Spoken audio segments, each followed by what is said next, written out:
Hello and welcome to another guide about Gunlancer.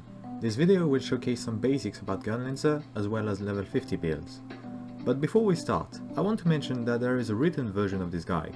You can find the link in the description of this video as well as the pinned comment.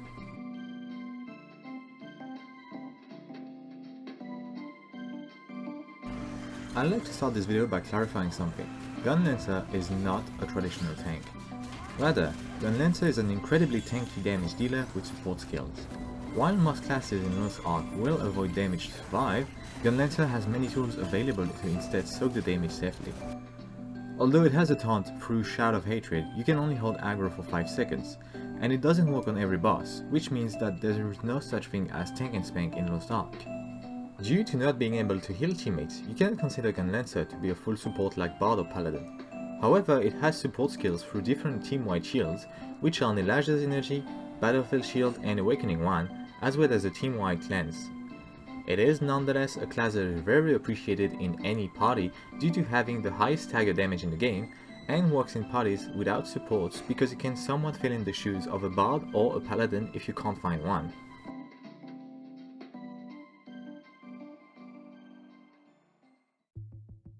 Unlike every other class in the game, Gunlancer's dodge makes him go backward. This takes a bit to get used to.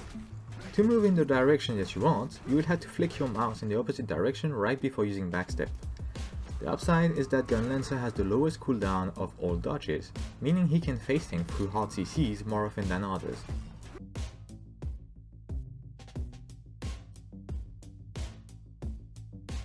Gunlancer has two identity skills, Defensive Stance and Battlefield Shield. Defensive Stance is Gunlancer's signature move. After pressing it, a shield surrounds your character, giving you super armor so long as the skill is active, meaning the only thing that can actually stop you are hard CCs like stun or electroshock. It's important to note that you cannot gain identity gauge while this is toggled on, which means that you'll want to toggle it off whenever you use Shadow of Hatred to gain a huge chunk of identity back, or when you're in a safe position which does not require you to be protected against interruptions. Identity gauge is consumed over time and your movement speed is reduced by 50% when toggled on. I highly recommend putting defensive stance on the mouse button, as you'll be toggling it on and off quite often to manage your identity gauge. Battlefield Shield is a skill that you don't really use often. What it does is that it consumes all of your current identity gauge and creates an area around you for 5 seconds, where all damage taken by teammates will be redirected to you instead. This is more used in PvP, but it can be used in an emergency situation. In PvE, when you don't have Elijah's Energy up and your teammate is guaranteed to die. Do note that this skill cannot be used if you're running the Solo Knight Engraving, as it will be locked out.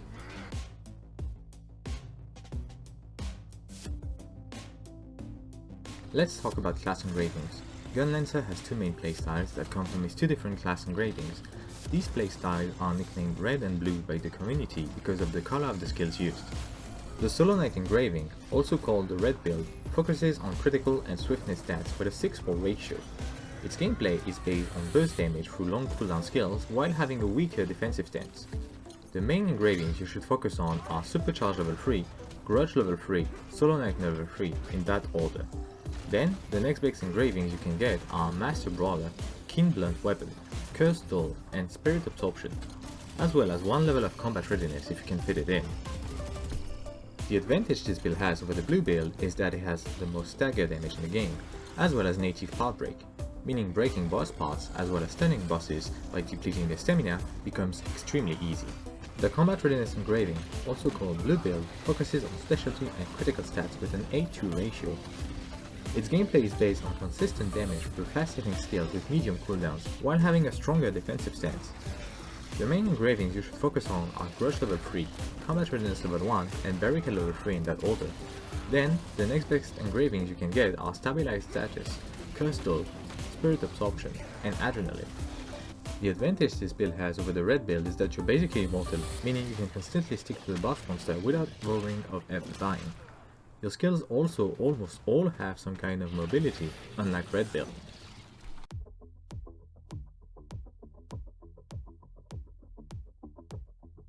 Before we talk about Chaos Dungeon and red builds, I'd like to talk about specific skills that will be in almost every Gunlancer build here.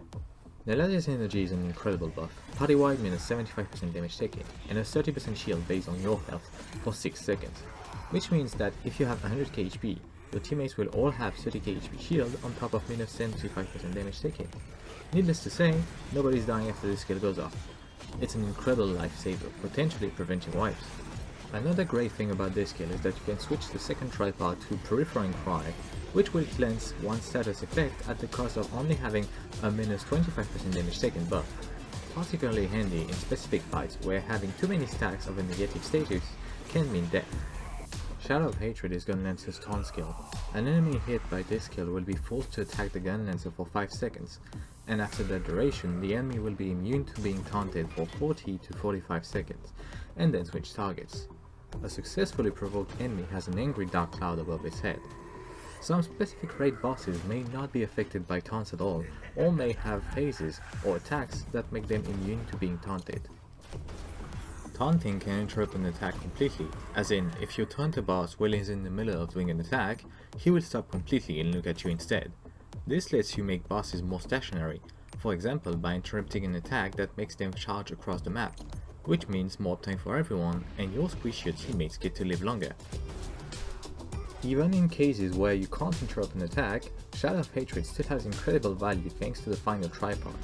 On hit, it instantly refills your identity gauge by 20%, and the boss takes 12% more damage for 12 seconds. When it comes to AoE situations, you can switch the first two tripods to transform this skill into a massive AoE nuke. Bash is a very powerful skill that only requires investment up to the second tripod to make the most out of it. On hit, plus 25% attack power and minus 12% defense on opponent for 5 seconds. This skill has a cooldown of 10 seconds, which means that even at 0 swiftness, you would still have 50% uptime on this buff.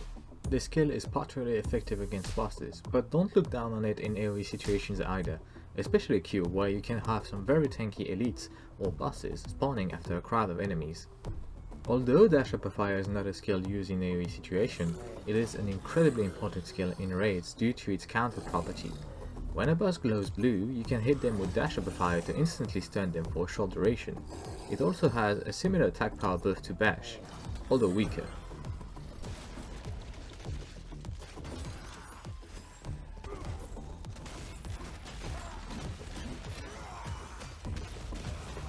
Chaos Engine and Cube are instant content that favor AoE damage. Chaos Engine isn't particularly challenging and can be cleared with only pure AoE skills, but Cube is more difficult and will require you to have some survivability due to specific monsters that explode and deal a lot of damage, as well as a single target damage skill. The build I'm showing on screen right now is a 252 skill points build, which is the lowest amount of skill points possible at level 50. If you're running the Combat Readiness Engraving, you can swap out Charge Stinger for Leap Attack. Your AoE burst skills will be Surge Cannon, Guardian's Thunderbolt, and Shadow of Hatred. You can buff up with Bash before using your AoE skills. Your single target burst will be either Charge Stinger or Leap Attack depending on whether you run Solo Knight or Combat Readiness respectively. Make sure to use Bash before using your single target burst. Since it's good at low investment, the filler will be Sharp Spear. Survivability will come from Nelazir's energy and Counter Spear.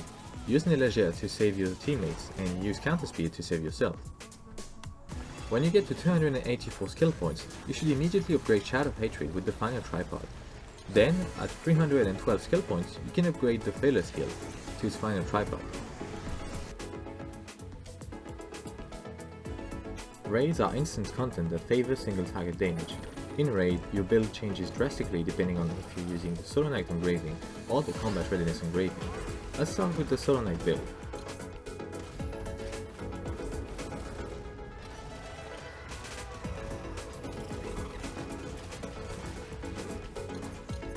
The goal of the Solo Knight build is to launch Surge Cannon and Charge Stinger during a bash buff window on the front side of the boss to benefit from the front attack bonus. To avoid getting interrupted, make sure to toggle on defensive stance before using bash. The ideal rotation would be Shadow of Hatred into defensive stance, into bash, into Surge Cannon, into Charge Stinger. You won't be able to always land Surge Cannon and Charge Stinger during the same bash buff window. If you feel like you won't be able to land one of them, just get a quick hit in with Fire Bullet instead. Once you feel comfortable enough to not hit Counter Spear anymore, you can replace it with a level 10 Spear Shot when you reach 284 skill points. At 312 skill points, max out Fire Bullet.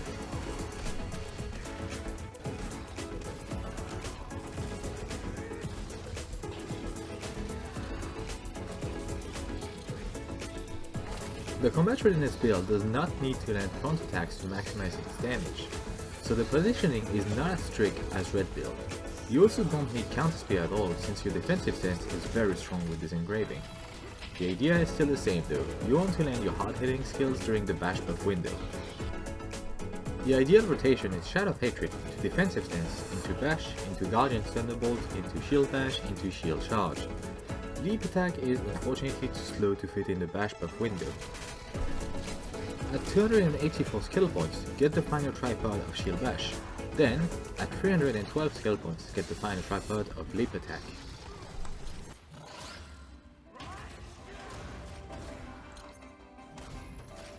You've got the choice between two awakenings, Guardian's Protection and Lens of Judgment. Guardian's Protection is your default awakening. After casting it, you create an area with a 10-meter radius around you where all your teammates take 40% less damage and become immune to all forms of CC. This awakening also fills your identity gauge to 100% and stuns non-bosses for 4 seconds. This awakening is great to learn fights, but you can also just use it selfishly to refill your identity gauge to max. If the boss stands inside the awakening's area, everybody can do damage for free without risk of getting interrupted. Lens of Judgment is the second awakening you can unlock. It deals double the damage of Guardian's Protection, but hits within a 5-meter radius instead. It also does not stun enemies but knocks them up instead. Upon landing, it creates a 10-meter radius area where all teammates inside it gain plus 10% critical chance. This awakening is great for fights you're already familiar with, or for fights you want to end quickly. That's about it for this video. If you want more in-depth information, I would highly suggest checking out the written guide, which is much more complete. Thank you for watching, and I hope this guide helped you understand Gunlancer a bit more.